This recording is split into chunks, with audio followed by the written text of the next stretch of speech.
வருஷத்துக்கு 4-5 பண்டிகை அப்படின்னா கூட வருஷத்துக்கு 4-5 ட்ரெஸ் வந்து குழந்தைங்களுக்கு எடுத்துடுறோம். அது இல்லாமல் முக்கியமான ரிலேட்டிவ் வீட்டில் ஏதாவது ஃபங்க்ஷன் அப்படின்னா அங்கே வந்து ஒரு 2-3 ட்ரெஸ் நம்ம ஃபங்க்ஷனுக்கு எடுத்துருவோம். அதுவும் போக ஸ்கூலில் ஏதாவது காம்படிஷன்னா வருஷத்தில் அது ஒரு 4-5 காம்படிஷனாவது கலந்துக்கிறாங்க. அதுக்கு வந்து புது புது ட்ரெஸ் எடுக்கிறோம். இதை எடுக்கிறதுலாம் பெருசு இல்லை. வருஷத்தில் 10-15 ட்ரெஸ் எடுத்தா கூடமே அது வந்து ஒரு டைமுக்கு மேலே திரும்ப பிள்ளைங்க போடுறதில்ல. ஒரு டைம் போட்டால் திரும்ப அடுத்த டைம் போடுறதில்ல. அந்தந்த ஃபங்க்ஷனுக்கு கொஞ்சம் கிராண்டாக எடுக்கலாம்னு இருக்கிறோமோ அதுக்கப்புறம் குத்துது குடையுதுன்னு போடுறதே இல்லை. இந்த டைம் அதே மாதிரி வந்து பார்த்தீங்கன்னா காம்படிஷன் எதாவது கலந்துருக்காங்க. ட்ரெஸ் வாங்கி கொடுத்துடுங்கன்னு சொல்லியிருந்தாங்க. ட்ரெஸ் வேணா நான் வந்து சார்ட் ஒர்க் பண்ணி கொடுக்குறேன்னு சொல்லிட்டு ரெடி பண்ணிட்டேன். இந்த பொருளெல்லாம் வாங்கி ரெடி பண்ணுறதுக்கு வந்து பார்த்தீங்கன்னா கிட்டத்தட்ட வந்து ஒரு 100 ரூபாய் போல் ஆணுச்சு. டைம் கொஞ்சம் அதிகமாக ஆணுச்சு தான், இருந்தாலும் வந்து செலவு கொஞ்சம் கம்மியாக பண்ணிட்டோம். குட்டிமா அந்த டைம் என்ன வேஷம் போடுறாங்கன்னு பார்த்தீங்கன்னா கிறிஸ்மஸ் ட்ரீ வேஷம் தான் போடுறாங்க.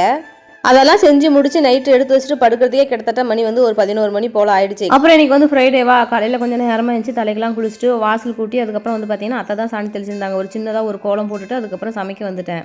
நேற்று ஈவினிங் போலவே கொஞ்சம் வந்து பிளான் பண்ணியிருந்து கொத்தவரங்களாம் இருந்துச்சு. அதை வந்து கிள்ளி வச்சுருந்தேன். ஏன்னா இன்றைக்கி காலையில் வந்து அதை செய்ய முடியாதுல்ல. ஏன்னா கிள்ளி எடுத்து வைக்கிறது கொஞ்சம் டைம் ஆகிடும். காலையில் அவசரமாக செய்கிற டைமில் அந்த காய் கிள்றது அதெல்லாம் கொஞ்சம் கஷ்டமான வேலையாக இருக்கும். அதனால் பிளான் பண்ணி நேற்றே வந்து ரெடி பண்ணி எடுத்து வச்சிட்டேன். இன்றைக்கி சொரக்காலை வந்து பருப்பு போட்டு சாம்பார் மாதிரி வச்சுருந்தேன். அப்புறம் அந்த கொத்தவரங்காய் வந்து கிரேவி மாதிரி ரெடி பண்ணியிருந்தேன். இன்றைக்கி தான் குட்டிமாவுக்கு மாறுவேடை போட்டி, அதனால் குட்டிமாவை அழகாக ரெடி பண்ணணும். கடைசியாக வந்து பார்த்திங்கன்னா சூப்பராக ரெடி பண்ணிவிட்டு நம்ம ரெடி பண்ண அந்த ட்ரீயும் வந்து பார்த்திங்கன்னா செட் பண்ணி பார்த்தாச்சு. கரெக்டாக வந்திருக்கு. இந்த மாறுவேடை போட்டி குட்டிமாவுக்கு எப்படி இருக்குன்னு சொல்லிட்டு கமெண்ட் பண்ணுங்கள்.